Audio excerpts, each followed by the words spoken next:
दोस्तों, हम आप बच्चों के लिए इंट्रोडक्टरी मैक्रो इकोनॉमिक्स का पूरा कोर्स तैयार करा रहे हैं। ये पूरा कोर्स दिल्ली यूनिवर्सिटी के स्टूडेंट्स के लिए है जो कि इकोनॉमिक्स ऑनर्स सेमेस्टर 2 में है या अदर ऑनर्स के स्टूडेंट हैं। तो बच्चों, अब हम जो यूनिट करा रहे हैं वो यूनिट 4 है, जिसमें से चैप्टर नंबर 9 है ISLM मॉडल, और उसमें हम टॉपिक नंबर 3 पर आ चुके हैं जिसका नाम है equilibrium in goods and money market. तो इसमें भी दो टॉपिक है, determination of interest rate and income, ये हम आपको यूट्यूब पे प्रोवाइड करा रहे हैं। इसके अलावा determination of income and interest rate के अलावा शिफ्ट ऑफ ISLM कर्व जो है, ये दोनों कंबाइन करके आपको एप्लीकेशन में मिलेंगी। तो बच्चों, अगर आप हमारा पूरा कोर्स एक्सेस करना चाहें तो Vishnu economics school app download कर लीजिएगा और वहाँ पर आपको स्टोर में ये वाला कोर्स मिल जाएगा। इसके अलावा PDF नोट्स, टेस्ट, पिछले सारे क्वेश्चन पेपर, तमाम चीज़ें हम आप बच्चों को आपके एग्जाम के पॉइंट ऑफ व्यू से प्रोवाइड करा रहे हैं। तो चलिए स्टार्ट करते हैं। अगला जो टॉपिक है वो है determination of interest rate and income. अगर हम बात करेंगे IS और LM के साइमल्टेनियसली इक्विलिब्रियम की, तो जो IS कर्व है, ये वाला IS कर्व, ये गुड्स मार्केट की इक्विलिब्रियम को दिखाता है। यानी कि IS कर्व के जितने भी पॉइंट हैं उन सभी पर एग्रीगेट डिमांड और एग्रीगेट सप्लाई बराबर है।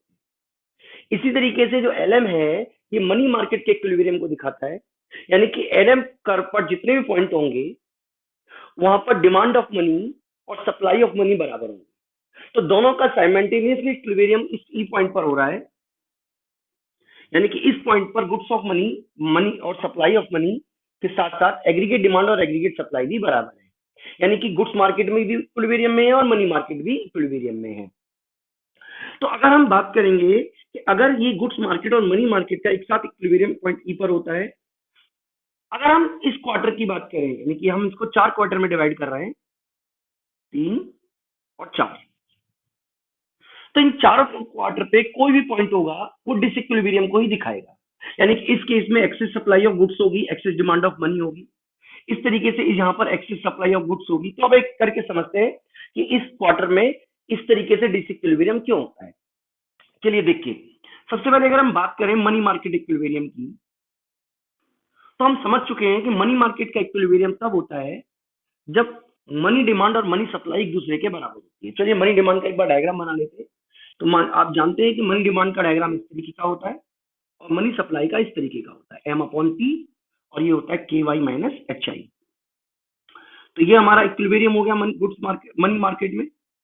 और मनी मार्केट में इक्विलिब्रियम होने की वजह से हमारे पास जो कर्व आएगा LM का, वो पॉजिटिव स्लोप में इस तरीके से आएगा, डेरिवेट करके LM इस तरीके से हमारे पास एक पॉइंट आ जाएगा जो कि आपके मनी मार्केट के इक्विलिब्रियम को ही दिखाएगा।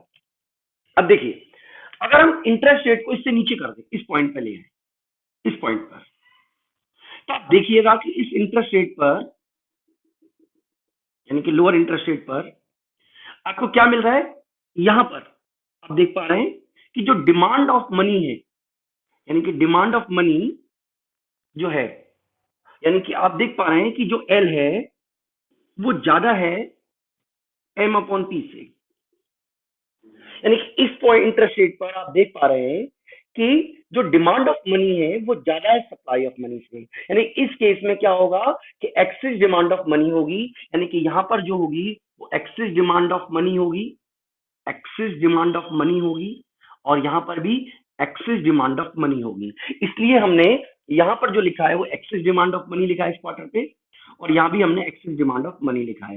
यानी कि ये जो बता रहा है कि अगर रेट ऑफ इंटरेस्ट इस इक्विलिब्रियम पॉइंट से नीचे होगा तो आपको एक्सेस डिमांड ऑफ मनी ही मिलेगी। इसी तरीके से अगर हम इस क्वार्टर में आ जाएं, इस यहाँ पर आपको मिल रहा है, तो आप देख पा रहे हैं यहाँ पर भी कि इस इंटरेस्ट रेट पर आपको क्या मिलेगा। इस इंटरेस्ट रेट पर आप देखिए सप्लाई ज्यादा है, डिमांड कम है मनी की।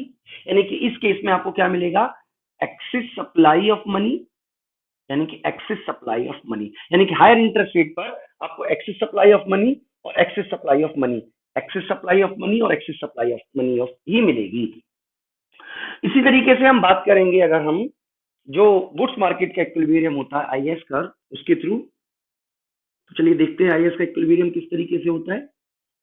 ये हमारा है Y का लेवल, ये है हमारा AE का लेवल,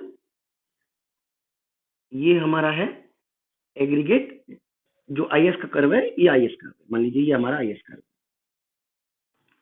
तो अगर आप इस पॉइंट की बात करें, यानी कि इस पॉइंट पे आ जाएं आप, यहाँ पर इन सभी पॉइंट पे आप देख पा रहे हैं चाहे पॉइंट यहाँ हो, किसी भी तरफ पॉइंट हो, इस तरफ से इस तरफ नहीं होना चाहिए, बस इस तरफ।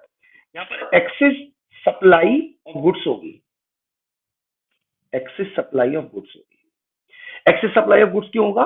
क्योंकि सप्लाई ज्यादा है, डिमांड कम है। यानी कि आप देखिएगा यहाँ पर एक्सेस सप्लाई ऑफ गुड्स है और एक्सेस सप्लाई ऑफ गुड्स है।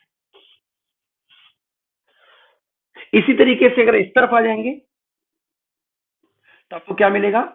डिमांड हमारी ज्यादा है, सप्लाई कम है, यानी कि यहाँ पर एक्सेस डिमांड ऑफ गुड्स है और यहाँ पर भी एक्सेस डिमांड ऑफ गुड्स है। यानी कि ये बताना ही चाह रहा है कि चारों तरफ डिसइक्विलिब्रियम होगा, केवल इसी पॉइंट पर इक्विलिब्रियम होगा जहां पर मनी डिमांड और मनी सप्लाई एक दूसरे के बराबर है।